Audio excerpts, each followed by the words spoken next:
Okay, folks, welcome back.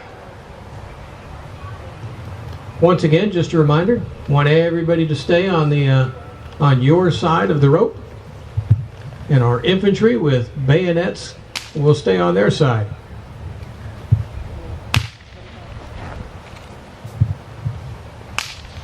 We've got a small infantry detachment today. They're going to be walking up here in just a little bit. We're going to get a good look at their uniforms and equipment. And all of you are going to learn the process about how to load that weapon and fire it.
As the infantry moved forward and they got closer to the enemy, skirmishers would be sent out in front, just like we saw with the cavalry.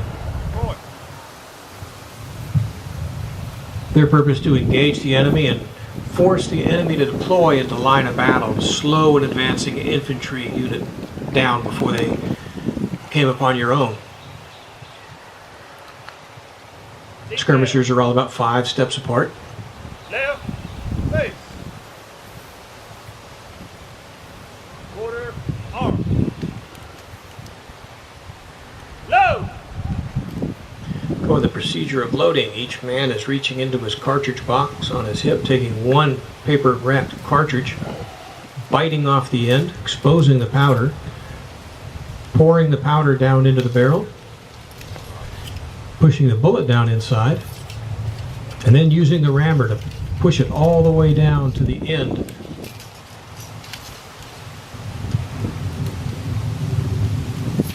Each man would then take a percussion cap from the percussion cap pouch on his right hip, placing that on the nipple. The hammer is back at half cock.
When in combat, an infantry company would align in 2 ranks, one right behind the other.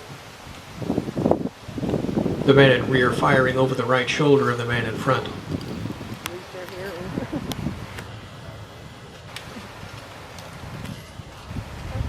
A well-trained infantryman should be able to load and fire that weapon 3 times in a minute.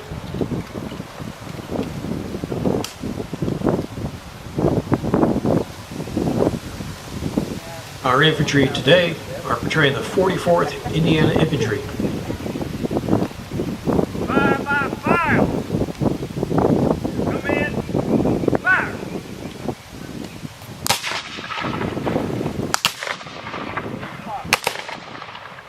You just saw firing by file, starting at the right end of the rank and moving all the way down the line.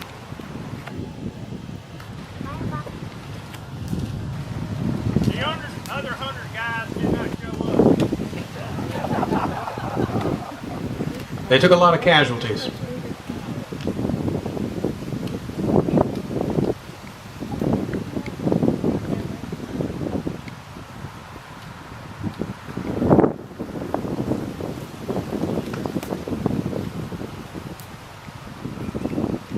At the left oblique. Aim. Fire. Go.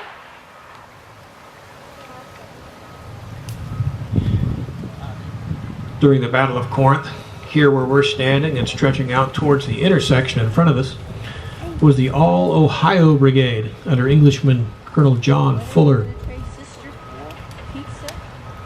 On either side of Battery Robinette on the hill were the 63rd and 43rd Ohio, and both took enormous casualties.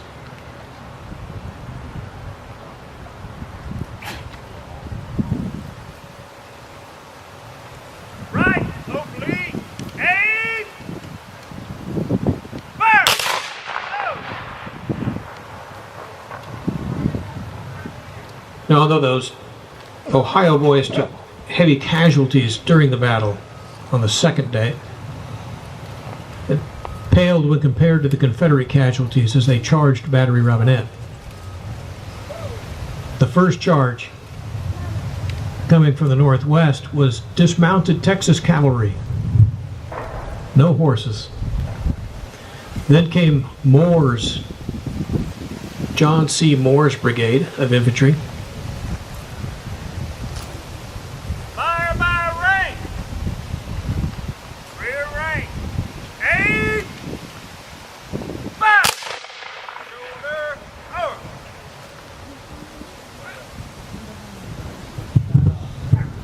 Front rank. Aim. Fire. Shoulder. Over. Detail. Prime.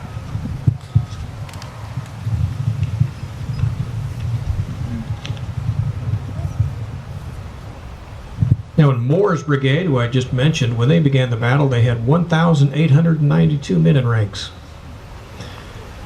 Here on the hill, they lost 53 killed, 230 wounded, 1,012 captured. Fire by detail. Aim. Fire. Shoulder. Arm. So when the math is done, Moore's brigade lost 68% of their effective force here on this hill. During the entire Civil War, no Confederate infantry brigade lost more in percentage than Moore's brigade did here on October 4th on this hill.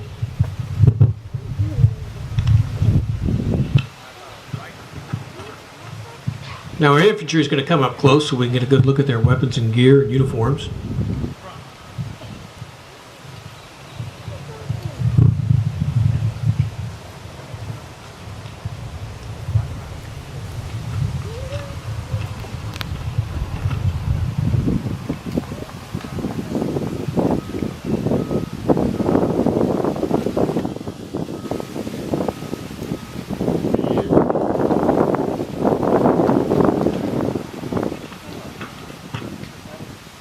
You can, I hope you can hear me.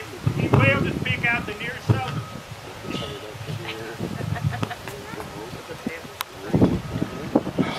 I'm going to pass you over to Uncle Keith. All I have to do is talk.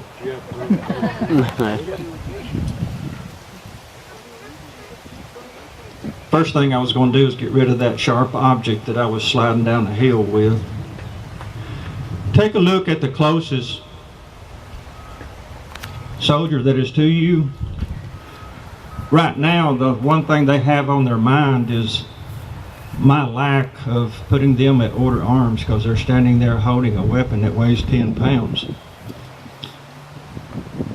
Order, arms. In place, rest. As you look at these soldiers, we did the loading for you a moment ago in a sideways position so that you could see everything.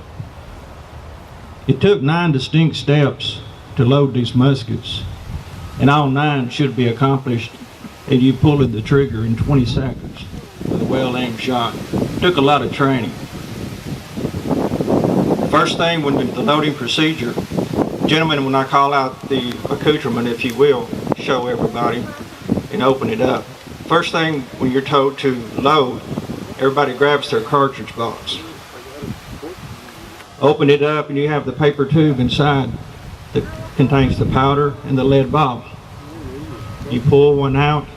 First thing you do is bring it up to your teeth, tear it open, and pour it down the barrel.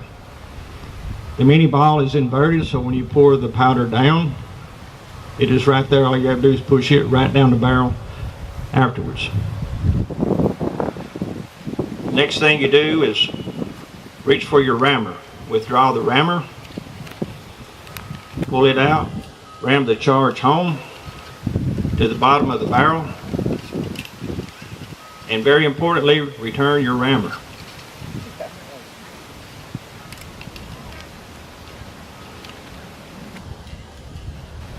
I don't know how many do Civil War research or reading in your spare time, but if you've ever read accounts of things happen on the battlefield when soldiers forgot to remove their ramrod, but in the excitement, it did happen, and it happened more than one time. Now the soldiers have their bullets at the bottom of the barrel. Next thing they want to do is reach for a percussion cap, and they have to go to their cap box. It's a small box, and you notice where it is positioned. Very convenient. Right there beside your belly button, where you can reach in there and grab it. And it has a piece of wool inside of that cap box, so that the caps inside do not fall out every time you open up the cap box. But you take one of those little caps out, inside is fulminate of mercury, and you place it on the cone at the bottom of the barrel.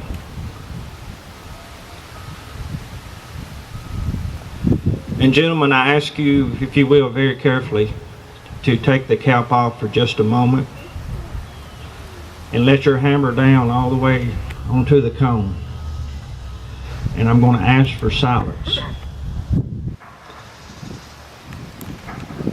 And when I say, give you the command, cock your weapon, do it very slowly so that everybody can hear it go to half cock and then to full cock. Everybody, all right, hands on, thumbs on your hammer. Pull it back. Everybody heard at least one click, probably. Some of these guys are veterans, and they're just anxious to get that firing cap on there so they can shoot. And it's just instinctively, that thumb just pulls it back, and they're good soldiers for doing that. But there are 2 clicks. Everyone, if you will, put your weapon on half cock. Half cock, if anybody has ever heard the phrase, do not go off half cocked. If you have one of these weapons here and you're on half cocked, it's the same thing as having the safety on. You go into battle and you pull in the trigger and nothing happens. It's on half cocked. You had to pull it all the way back. Very important.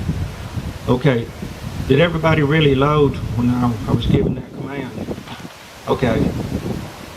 I told you they're good soldiers. And I don't know, we're here doing a demonstration and how brave I was marching up with the guys, but do you know where my position was when the shooting started?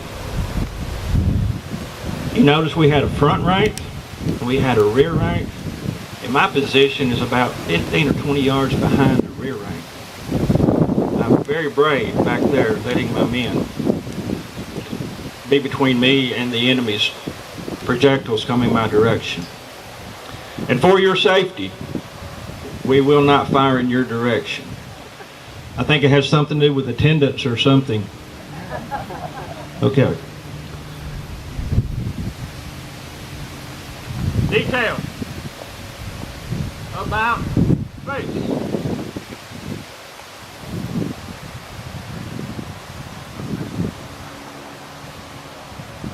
I told you they were good soldiers. I'd go anywhere with them.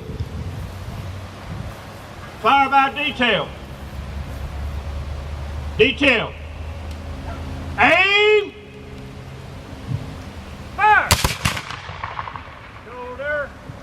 Arm. About face. This has got good pickup on it. Order.